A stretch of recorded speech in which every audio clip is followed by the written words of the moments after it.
Hey everyone, how you doing? This is Amon Green, Gourmet Packers all-time leading rusher, and you're watching Packers Total Access Live, your daily source for Packer content. Go Pack, go!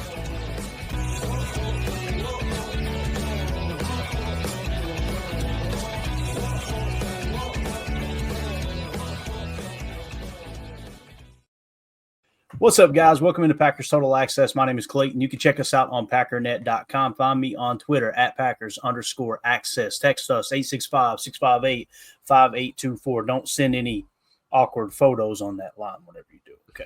Joined alongside Tim in Green Bay. He's like, I wish I wasn't. Emilio in Tennessee. Probably feels the same way.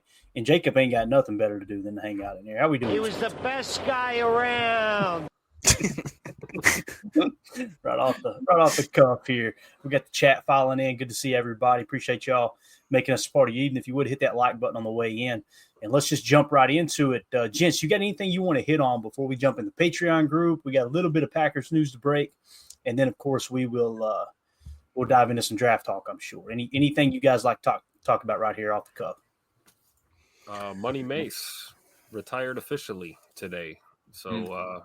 Big shout out to Mason Crosby for the official announcement. I think didn't catch anybody off guard at this point, but got to salute him for 16 years of great service to the Packers. So salute to Mason Crosby. Yeah, there you go. Matter of fact, we've got that clip here. King Tron with the super chat. Thank you. He says, "What murder?" I'm glad somebody else has heard it. Here's a clip from 105.7 The Fan, and this was Mason Crosby on there today on the Mason Crosby Show, just talking about the retirement and everything. About 2 minutes long, so since Tim brung it up, let's hit that first right out of the gate. And I don't want to show any disrespect and put that screen grab up there while he's talking. Let's do it is somewhat depressing, right? It's kind of depressing that Mason, that era is officially over, right? So let's give a depressing clip. Here we go. All right. All right, here we go. Mason Crosby on 105.7 The Fan earlier today. If you guys can't hear it, you let me know as soon as possible. You know, most people make an announcement, they do something, and then they start a journey into other things. I think I've been putting this off for 2 years. I've been putting it out of my mind. I think this stubbornness is what served me so well in my playing career. So today, I make my official announcement to retire from the NFL. The NFL said I was retired right at the end of this season because if you don't play for a year, you technically just ride off into the sunset. But you know what? I'm not riding off into the sunset. That's right. I always was so worried and fearful of retirement, of being done with something, being done with an end of a career. But you know what? I found things I'm chasing. I found things I'm passionate. Molly said it so well to me yesterday because I was looking for words to say. And she said, Mason, it's about gratitude, attitude, and what the future holds. That just like really resonated. So I do want to start with that, with gratitude. You know, just so thankful. So grateful for the opportunity to come to Green Bay, 2007, drafted in the 6th round out of the University of Colorado, to become a Packer and to be part of that fraternity and that legacy that in the history of the Green Bay Packers. It's about the fans. It's about the people. It's about my teammates. For me, I was always a we guy. We're doing this. We're, dominating and winning the NFC North 9 times while I was a Green Bay Packer for 16 years, making the playoffs, winning a Super Bowl as a team. So for me, everything I remember and everything I think about is about the team. I couldn't have had any of the accomplishments, any of the accolades, any of the moments I had without Brett Good, without Tim Mastay, without Rob Davis to start me. John Ryan was my first punter and holder. I started with Brett Favre, and I played with Aaron Rodgers the rest of my career. So, and I know we tease and we joke about Aaron, but he's definitely a guy I have to give a ton of thanks to. I mean, he had my back in the good and the bad and the ugly. He always went to bat for me. He scored a lot of touchdowns, allowing me to kick a lot of extra points and get all those records. So I can't say enough about my good friend and teammate Aaron Rodgers and what he meant to me and my family. Wait a minute, He was the best guy around. Wait, did Mason, hold up, man. Did Mason just say that Aaron Rodgers was a good teammate? Did I hear that right? Yes. But I was told that Aaron was Okay, cool.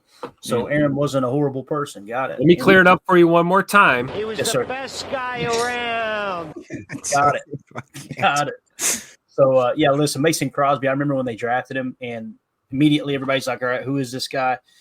Great bad weather kicker was the scouting report, right? And, man, did he deliver so many years. And you know, he had a year, maybe a year and a half where he had that slump, and they adjusted his contract, right? Basically, all right, if you perform, you're still going to get paid about the same amount. Boy, he readjusted, right back on track again. He responded. Yep. Yeah, absolutely awesome player, though.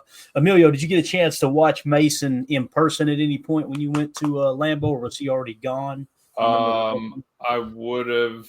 No, he wasn't there I don't think he was there for the Lambeau game. I would have probably seen him. I went to the Giants Packers game in MetLife. The snow game, Devontae caught a touchdown like near side. I would have seen him then. I just don't quite remember it. I remember him warming up. Yeah, had a hell of a. I want to say he kicked a 60-yarder in Colorado or something like that. I do remember that. Yeah, he's got a leg. He did, yeah. And that was a big deal back then to kick 60-yarders. Back in the early 2000s for sure. Trudy's got a funny memory of Mason, apparently. He says, I used to work at Schlotsky's Deli, and Mason Crosby and Jeremy Capinos would come in. The high school girls would drool over Mason and tell him good luck and ignore Jeremy completely. LOL, they always laughed.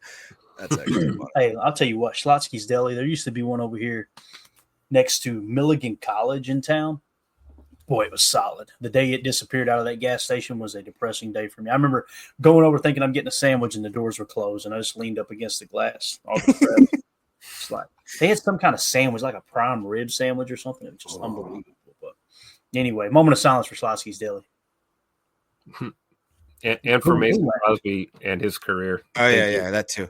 You know, I'm an '80s baby. I'm blessed to when I think of kickers in Green Bay, I think of Chris Jackie. That's who I grew up. Diehard Chris Jackie fan. What made me want to be a kicker was watching Chris Jackie, and then we had a pretty good run with Ryan Longwell, and then of course Mason Crosby. Man, the man, the myth, the legend for sure. So nothing but respect for the great kickers that have passed through, but certainly Mason will be surefire Packers Hall of Famer when it's all said and done. Should be 3 or 4 years before we see that, but I look forward to being there when Mason's inducted into the Hall for sure. Real quick, Tim, does he get his name in the ring? He's got to, right? All-time leading scorer, all-time leading. I would think so. I don't think a number retiring, but I definitely think a name added to the Ring of Honor for sure. Definitely Packer Hall of Famer, obviously. Yep. It's just a matter of time. So that would be a fun one to go see the induction ceremony. Aaron has talked about him a lot. They sat next to each other on the plane rides and everything. He was just one of those dudes that everybody loved. One of my favorite Mason Crosby moments was actually not on the field. If you guys ever seen the Kenny Mayne special when Aaron was real young, it was TJ Lang's rookie year. And they had him doing some kind of rookie show thing, and Aaron hit him with a head of lettuce. Have y'all seen that video? Bro, he hits him so hard. We'll watch it after the show. I'm sure we'll get a copyright. But Mason's in the crowd watching it, and as soon as the lettuce hits TJ Lang and just explodes, Mason busts out laughing. He cannot. It's an awesome moment. So we'll definitely pull that up. King Tron with the super chat. Appreciate you, buddy. Says, howdy, boys. How's everyone? Like and share, y'all. Yeah, if you would, feel free to share the stream here, hit like for us. We greatly appreciate it. Appreciate the super chat there, King Tron. We're doing great here, man. Just trying to keep these knuckleheads in check. You know how that goes. So every night, it's a full-time job. Chuck Jaggers in the house says that Mason kick is my favorite Green Bay moment in Dallas. I completely lost it when he drilled that clutch kick from 50. Yeah, everybody remembers the throw, right? They remember the throw and catch, but it's easy to forget that Mason had to go out there and hit that game-winning kick, man. Twice. Yeah, and he did it twice, and he hit it, and the first one looked better than the second one. I'll never forget that. I remember kind of holding my breath for a minute on that second kick. It looked a little tight to the left, but he snuck it through, man. I'll never forget that. Just absolute clutch. And he did it while Celine Dion was playing "My Heart Will Go On." If you remember, that's the best, man. That's the best. It's so good. Joseph says, "Rip quality gas station deli." Amen to that. Right up there with the gas station sushi, no doubt. Blake B says Clayton was like Ron Swanson when Mulligan's Steakhouse was closed. That's exactly what I thought of, dude. He just Here's a guy. You got it. Let's go to the Patreon group, see what's going on in there. Chris N, appreciate you being a part of the Patreon posse here. He says, Clayton, looking at the cornerback group that the Packers met with at the Senior Bowl has me concerned that they are focused on late round options. Do you have the same feeling? Are you concerned by that?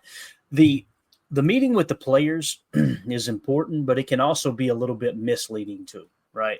Just because they're meeting with people, like we've talked about this, Emilio, just because they're meeting with people doesn't mean it's a slam dunk. They're going after them. And some of the upper level prospects that hey, if they're available, we're taking them. You don't want to send that signal that you're interested in them too. So there's a little bit of that going on as well. But if we were to sort by cornerback here, and matter of fact, let me see what was his other comment. So he had a specific one we'll get to here in a second. So let me drop this down. Let's go to our board real quick, and we'll see exactly how we feel about. I mean, that's true because I was looking at the D-line guy, CJ West. He was another guy Packers met with. But, I mean, it's just he's 112 on our board kind of later on. You only get a couple up front. So, but I'm totally with building up the trenches up front early and then diving into the back, the DBs later on. Yeah, and the way it looks right here, Chris, to answer your question, the top corner that we met with so far is Trey Amos out of Ole Miss. He's going to be a first-round pick most likely. He's going to be hovering around first round, possibly early second. So they're showing some interest in a corner there, The same thing can be said for defensive line, right? Like they've only met with 2 defensive linemen that are, considered first-round picks, right? Then the next one would be a tight end, which is outside. So to the best of my knowledge, I've only met with 3 prospects so far and shown interest in 3 prospects that are projected to go in the first round, at least according to our board. Okay. So, what I'm saying, Chris, is don't worry. Not a big deal, right? They could still go corner early. They could. I'm with Emilio, and I think the guys agree too. Like, let's focus on trenches. But as you get closer to the draft too, you got to take into consideration what DJ said. This is a trench draft, right? It's loaded with talent in the trenches, both sides of the ball. So Goody may be looking at it like, hey, we can get equal talent a little later, as opposed to, hey, let's take our pick of the litter right here. And then, one thing I'm noticing is cornerback gets thin.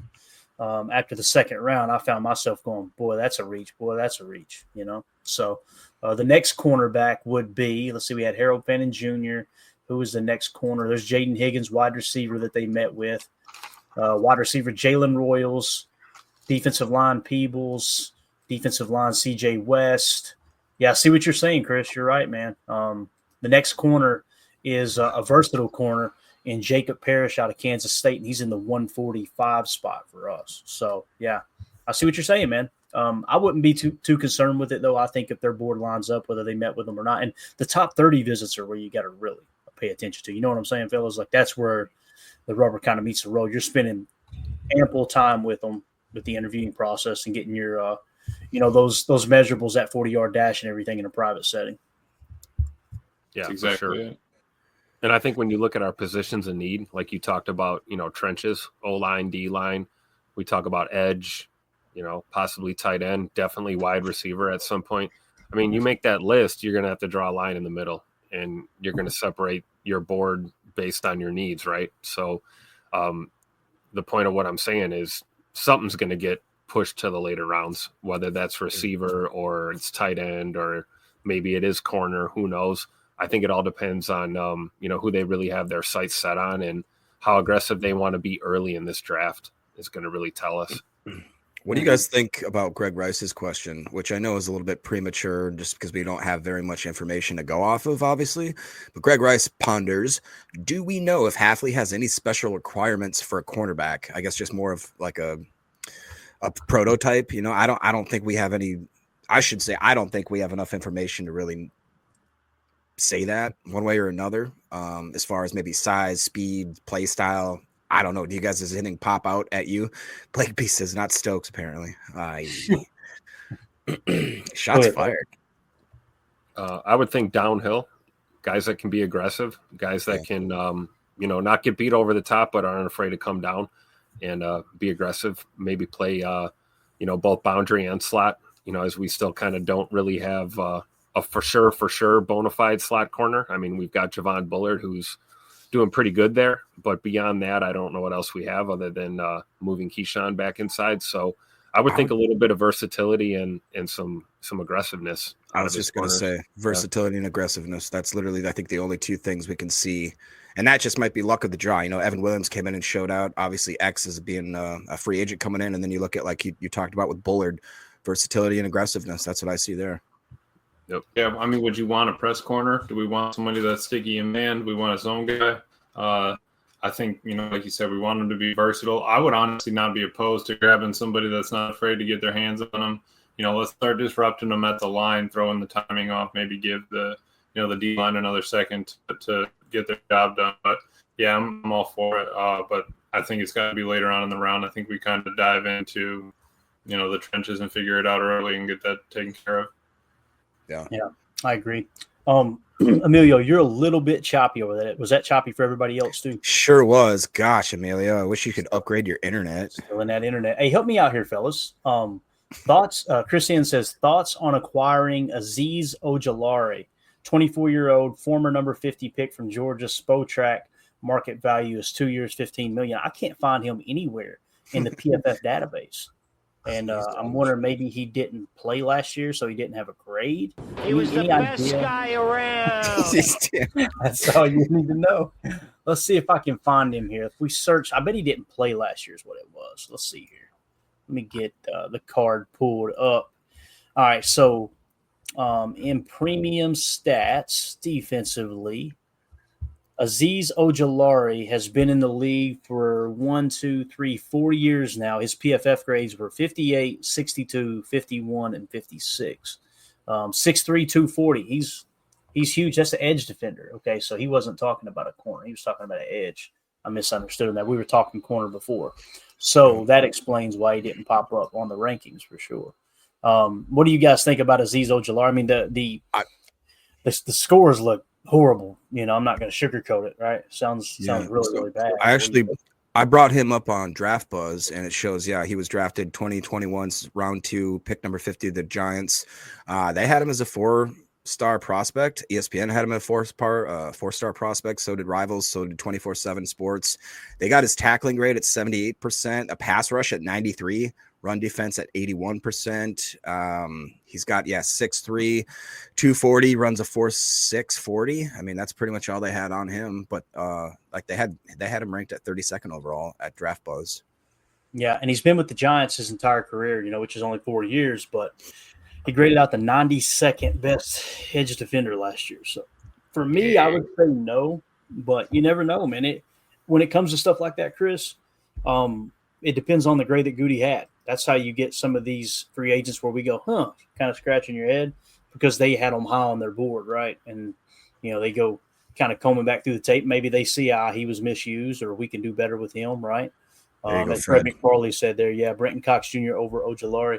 Yeah, for me, I don't see anything special there, Chris, but you never know, man. Goody may be interested, right?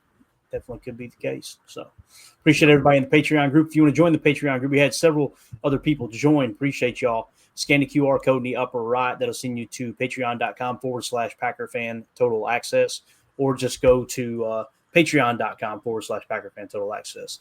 And you can join, get access to our multiple chats. You can get yourself entered into the draft contest this year as well, where we're going to have everybody take their swing at one mock draft, and then that'll be your entry mock draft. And whoever gets the closest to what the Packers do, we're going to be giving away an autographed piece of memorabilia for you guys. So just make sure you're a member in the group there. And it's in the link too, Claire, right? Underneath this video. It actually is. Yeah. If you click more on the YouTube video, the link's in there as well. Yeah, for sure. At least it was. I believe it still is. We say that, and now everyone's looking for it. We run a tight ship here. It was the best link around. The hip real quick says that Revel, which I believe he was from the smaller school. I can't remember what it was. Carolina. East Carolina, says he looks aggressive and can tackle. I agree with that. Blake B brings up the issue that he says he guesses he's coming off of an ACL, though. So that might be why. But that could be somebody that could fall a little bit in the draft that we could maybe swoop in. Get a little bit of a late round stealing, what I mean? Be a boss at Ross kind of thing. You guys know I like that. 193. He's a bigger corner. He's a boundary guy. What Emilio was talking about. Yeah, rated out in the 80s, I believe. What did PFF had on him? 82 or something? 83? Something like that. I think. I don't know where we have Siobhan Revel on our board. He's actually he is our 11th best player overall. Yeah. Wow. Yep. Let's look here. He had a 67 23 PFF grade, a 31 overall in 24, 30th on PFF's big board, and 24th on consensus. Okay. Yeah, pretty solid. And then the 33rd team has him 7th on their board. So the dude is like, yeah. And he is. You'll notice here one of the new additions to the board. We are specifying when someone is an outside corner, a slot corner, a versatile corner, that type of, like you'll see here with Siobhan Revel Jr. He's mainly an outside corner. He's got the O next to his name, right? Okay. With Jahdae Brown, you'll see the V there. That means he's versatile. He can play outside and inside. So just a little extra information to the board. You'll see some safeties as well that'll say safety, and then they'll show slot. Like, for instance, Xavier Watts right here, right out of Notre Dame. Mm-hmm. I think he played over 100 snaps in the slot, or at least a combination of slot and box snaps. So, and in terms of, are they a deep safety or are they a strong safety? What I'm noticing, even in college football, that's now trickled down into college. They're very versatile, like not versatile. They're very interchangeable from a sense of whether they're going to play post safety or spur. So they, defenses even at the college level are liking to mix and match at the moment. So there you go with that. Any other prospects you guys want to hit on here? Anybody at all come to mind? Or Emilio, you've been coming through the information too, man. Has anybody kind of popped to you here lately? No, but can you just look up the name on the screen here for Jacob? Search Eli, E-L-I, and then the first letter is C for his last name. And this is going to be Jacob's boy down here. I know you're going with this. Yeah, this is Jacob's second favorite prospect out of the draft this year. Why don't we got no information on him, man? We got him at least on the board. That's what I'm saying. I'm diving into him now, trying to find him for you, Jacob. I knew you'd be upset if if we left him out of it. Emilio's hopping into Cox right now, so we'll get that. If we could load the trenches up with just lots of Cox, I think we'd be great. What is wrong with you guys? See, that's why we can't have nice. That's terrible. Prince says, "Yeah, more Cox, Jacob." Heard it from a fan right here. Chuck Pauls, LOL.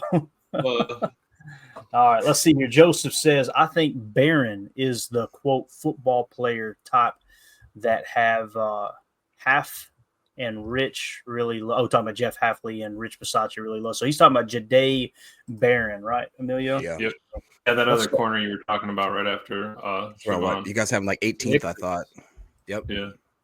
Yep. So he's 17th on our board. Jahdae Brown, he's a versatile corner, so he can play all over the place, like he's saying.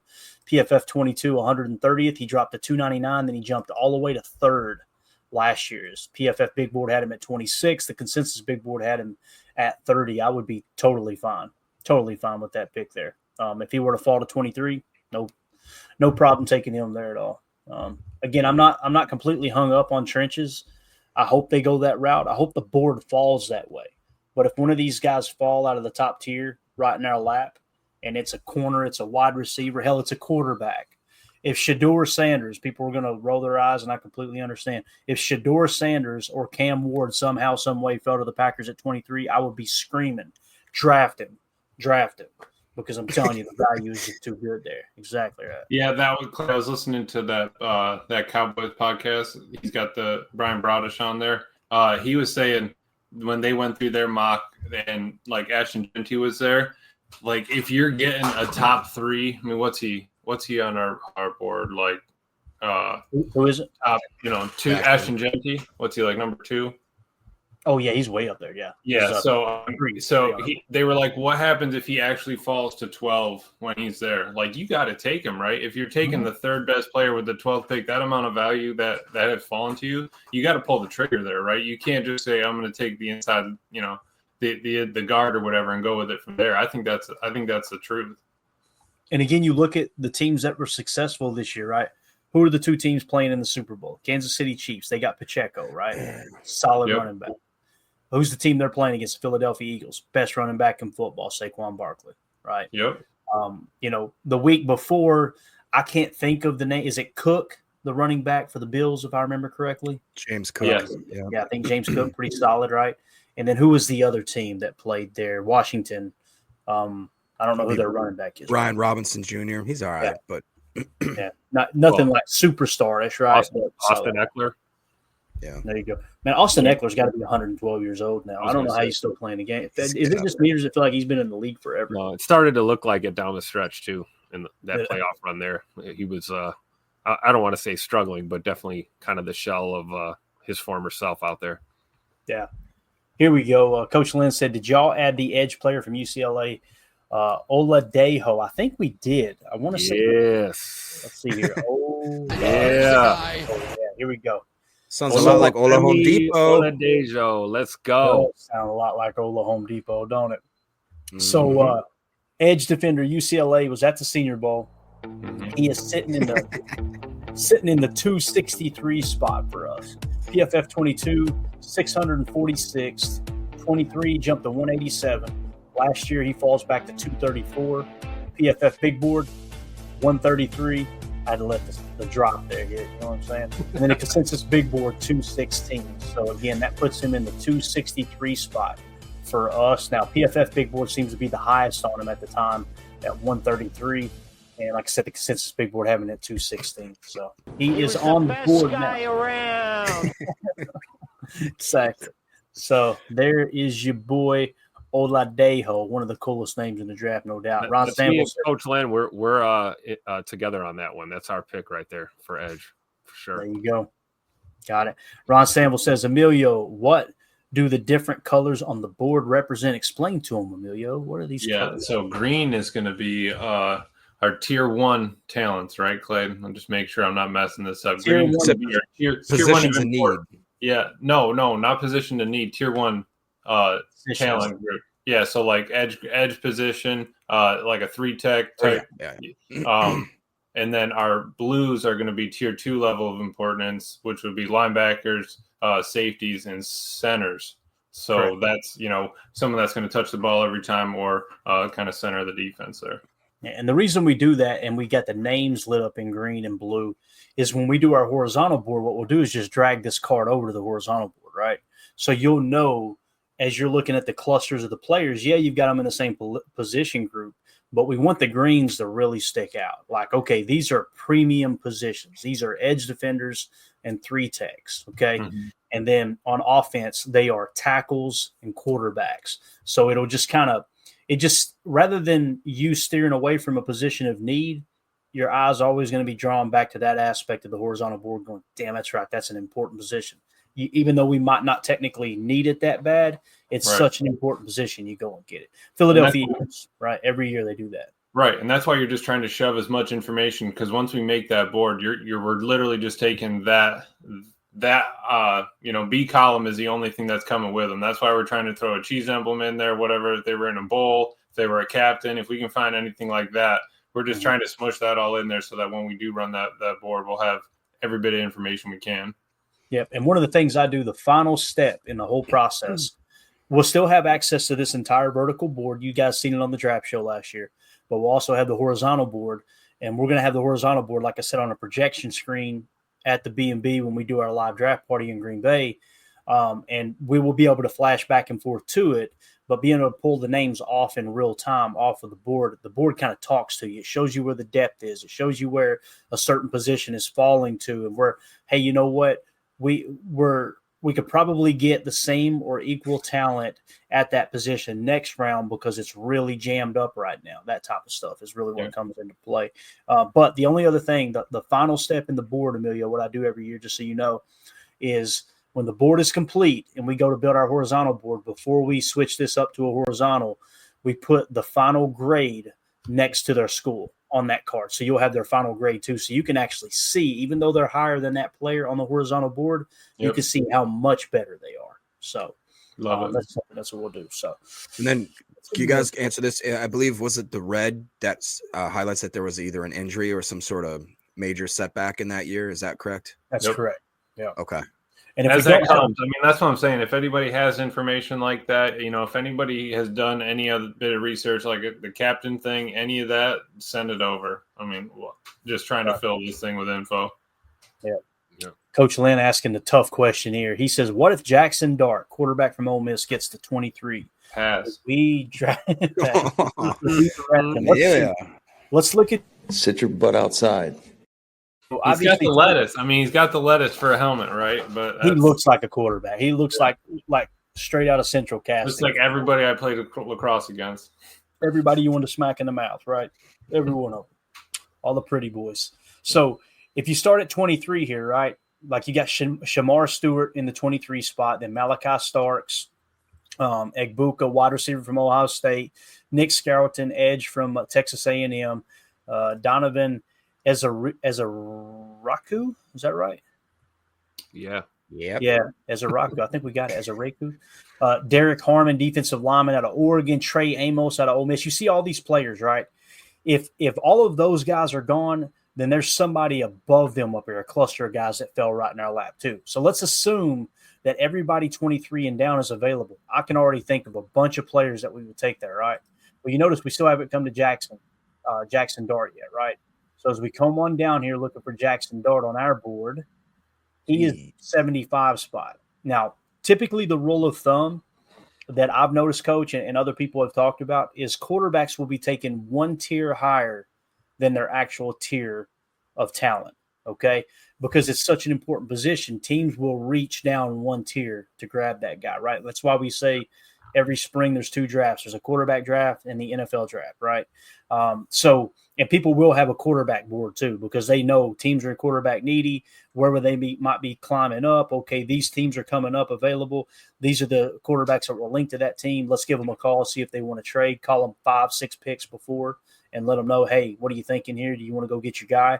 That type of stuff. But with Jackson Dart, his grade is a 67.7 as it sits right now. So one tier, if we did it in an increment of 10, which is kind of generous, that means we would be willing to take him at the 63 spot, according to our board. That's way, way further down than 23, right? Now, again, other people like Jackson Dart a lot. Like Daniel Jeremiah's got him in the 41 spot. I'm not on board with it. And Daniel Jeremiah's 41 spot factors into our grade as well. The biggest issue I have with Jackson Dart is the PFF big board had him at 193. The consensus big board had him at 82. His PFF grades, guys, he went 80th, 10th, and then 3rd. Like he did everything PFF-wise. He could be a stud. He might be the stud of this quarterback draft. But I think 23 be a little too high for me to think about taking one there. What do you guys think about that? We'll go around the horn with it. We'll start with you, Jacob. Would you take Jackson Dart at 23, or what pick would you be willing to spend on Jackson Dart?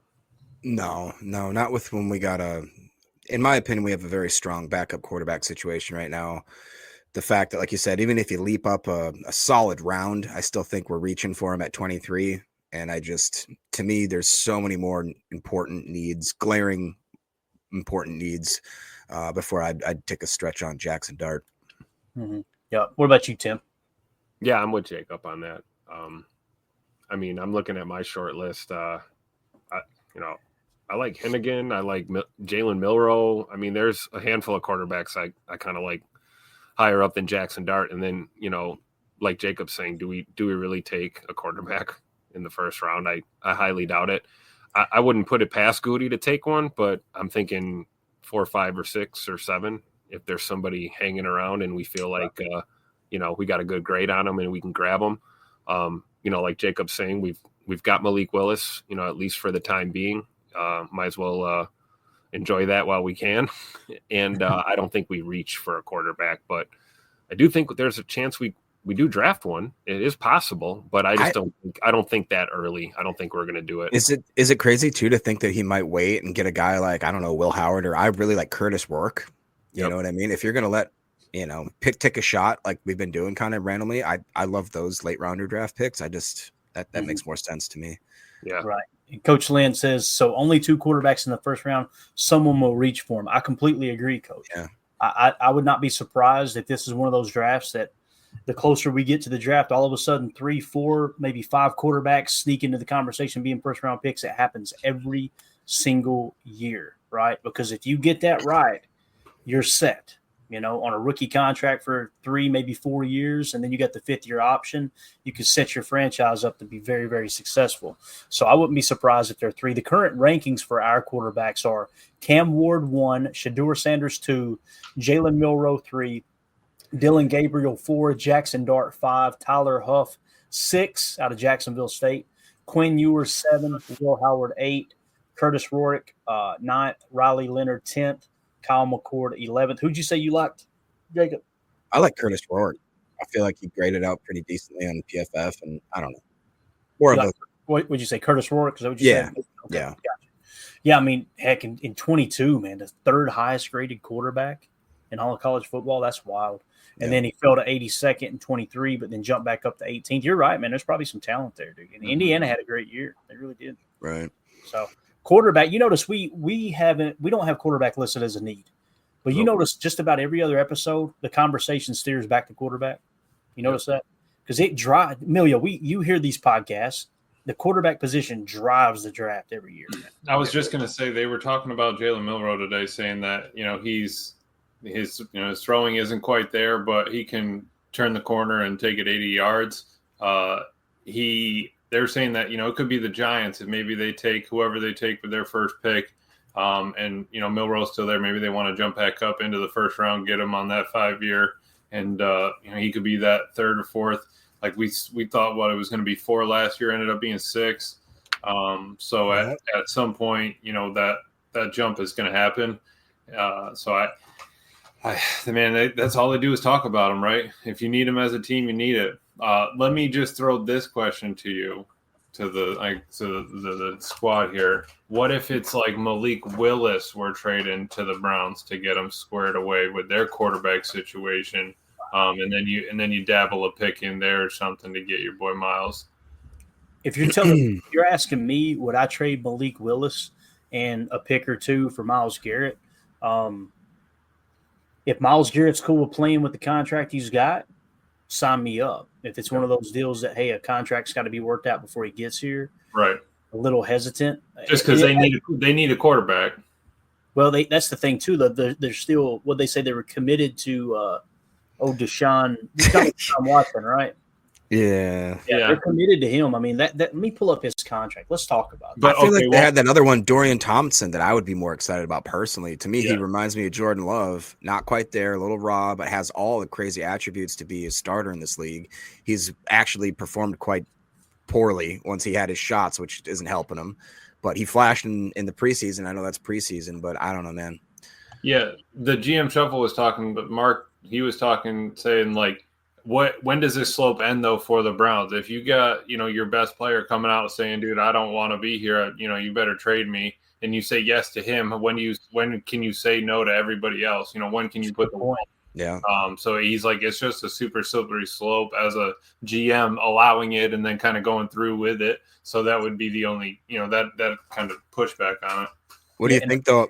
Sorry to interrupt you. Just Chris N brings up a good point. He goes, Cleveland needs a cheap quarterback, a cheap that could be progressible or that has actually played. We've seen Malik Willis. I mean, the thing about him is everybody thought he was just a tuck it and run, which he did a lot of that at Liberty. I didn't realize how much of a runner he was. But, dude, guy can throw a ball, man.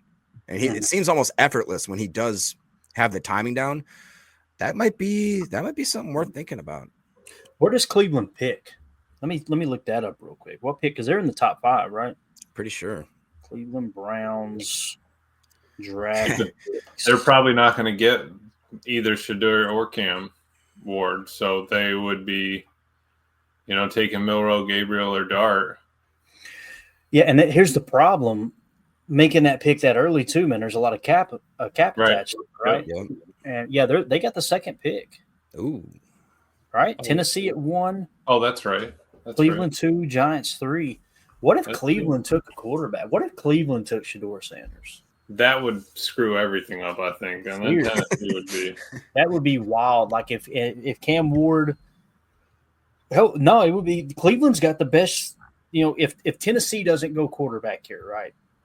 If they go whatever any other position, Cleveland can pick between Cam Ward and Shedeur Sanders, right? Now, when you look at Deshaun Watson's contract, right? Oh, his cap hit this year, $72.9 million. Lord. Now check this out. It gets better. The dead cap gets better. The dead cap attached. If you said that's too much, we're cutting him. The dead cap is $172 million. Oh my gosh. Oh, we're gonna give him some. They completely screwed this up, man. He's 30 years old. Okay, so next year, check this out. Next year, 2026, his cap hit $72.9 million. All right, his dead cap $99.8 million. I don't mean to laugh. Dude, that's the worst. That's terrible. Can they even afford to bring Jameis Winston back at this point? See, that's the thing. Like, someone like Malik Willis makes all the sense in the world. Is the point I'm trying to get to here? Was it your idea? Is that what you said, Emilio? Yeah, I thought about it earlier tonight when I was like, dude, what would have happened after I was listening to y'all? I was trying to figure out, just like, they need a quarterback. We have a quarterback that performed really well, did super great as a backup, like prepared to get paid if he plays, another good year. And if you really want that, Myles Garrett, and he really wants to be out, and the Browns are actually willing to do it. I was just wondering what y'all thought on that as a possibility. Dude, that makes sense. But I mean, if I'm the Browns, I'm even going lower. I'm going cheaper. I'm going farther into Ross, and I'm going to wait outside the Vikings and see, are you going to let Danny Dimes go? Are you going to let Sam Darnold walk? I think they had another one that had been, what was his name? He's not a very flashy guy, but he's played in games and played decently. Like you try to give Daniel Jones maybe a resurgence in Cleveland and say, hey, dude, we're giving you a 1-year chance. We'll pay $5 million or something. You know what I mean? Just yeah. Here's what's crazy. I'm going to pull it up here for you guys just to make fun of the Browns for a second. Because the second overall pick, the cap hit is going to be $7.1 million, which is already allocated, because they were talking about that too. He's like, back when Eli got drafted, and he said he's not playing for the Chargers, right? And then they got him to the Giants. He's like, well, when they like set everybody on the slot, that basically kind of got rid of that. So if you like draft somebody on the third pick and somebody in 16 or 20 wants them, they didn't have that amount allocated slotted for that draft pick, so it screws everything up. He said, so that's why all the 99% of the trades now have to be done right beforehand. You can't trade a player after the fact. Imagine that. It's all right. Go ahead. No, just real quick. The hip brings up a great point. They had Mayfield, right? Like 3 years ago, they had Baker. I remember. Best guy around. I remember thinking, Baker's a stud. I like Baker, right? And then all of a sudden, he had one down year. They let him go, and then he bounces around to 2 different teams. And I remember thinking, Clayton, you're a moron. I guess Baker isn't good. And then he lands back with Tampa Bay, and he takes off again. I'm like, yeah, that's right. Baker's good. I said this all along. Seriously, man, Cleveland should have stuck with him. They should have. And that was just a really weird situation, though, with, if you guys don't remember what specifically happened there, Odell Beckham Jr.'s dad was tweeting out videos of Baker Mayfield missing passes, throwing inactive passes. And now neither of them are with the team, right? So anyway, here's their cap hit situation for 2025. $72.9 million for old Deshaun Watson. You guys are out of control. Cornerback Denzel Ward, 24.5. Myles Garrett, 19.7. So you're thinking, okay, if you go this route, Deshaun Watson is on your team. There ain't a damn thing you can do about it. 26.5% of your cap. 1/4 of your cap is number 4. That's insane. Don't put that name in my mouth right there. So Don't put that name.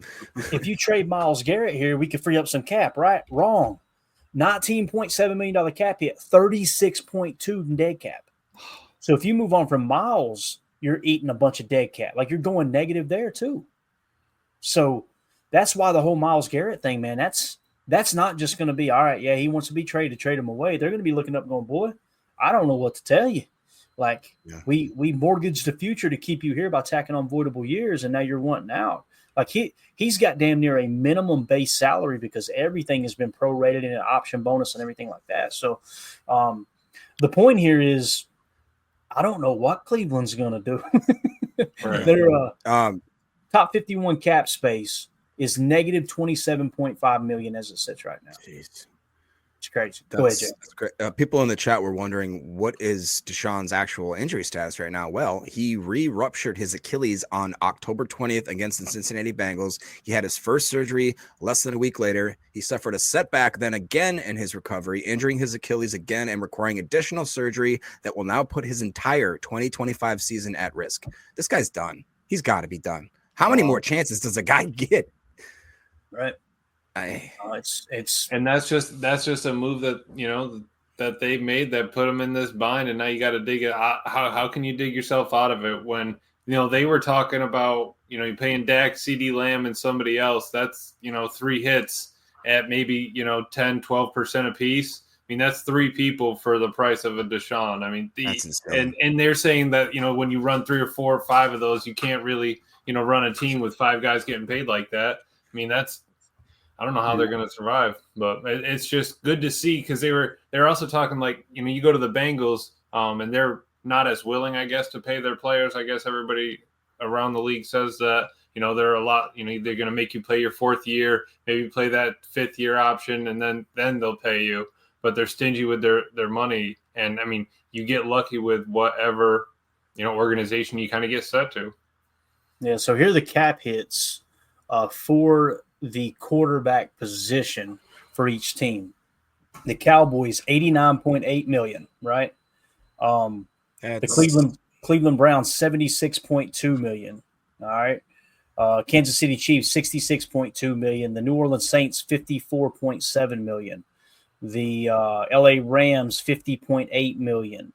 You got the Buffalo Bills, 48.7, Cincinnati Bengals, 47.2, Arizona, 46.7, Seattle, 46.6.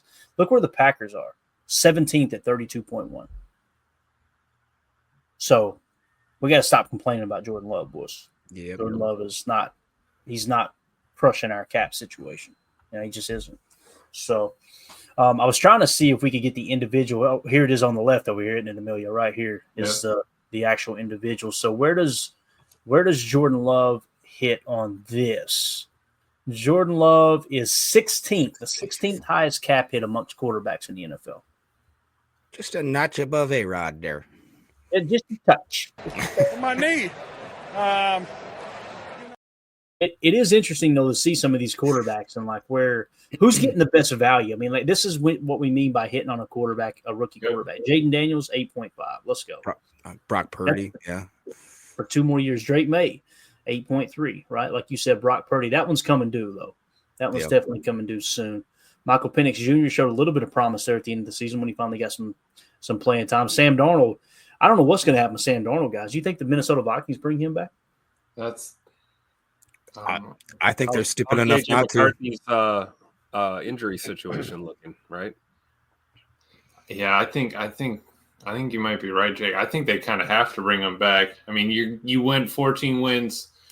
If you don't run it back and something happens, I mean, then the fans are going to be in uproar. But at the beginning of the season, they weren't even expected to do that. So how can you be mad, I guess, if they're still trying to stick to that plan? They didn't even expect to have 14 wins this year. But I think, to your point, though, Emilio, that was so unexpected, and they did so well that if they come around, let that guy go that brought him that 14-win season, and then they start over, and JJ absolutely craps the bed. Kwesi's gone, dude. He's gone. Yeah. Hey, that's going to do it for hour 1. For those of you listening on the pod, we'll see you on the other side for hour 2. We appreciate y'all.